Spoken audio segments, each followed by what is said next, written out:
আপনার মুখে কি জড়তা রয়েছে? আপনি কি ভালো উচ্চারণে কথা বলতে পারেন না? তাহলে আপনার জন্য সলিউশন হচ্ছে আপনি কিছু টাং টুইস্টার প্র্যাকটিস করতে পারেন।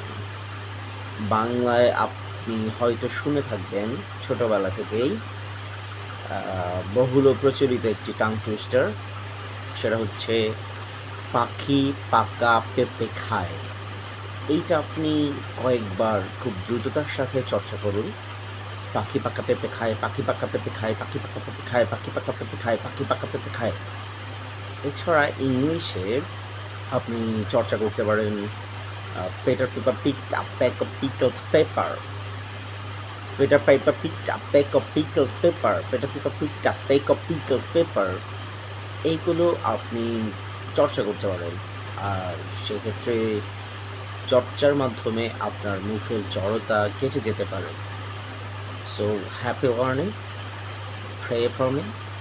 ওকে, আল্লাহ হাফেজ, আসসালামু আলাইকুম।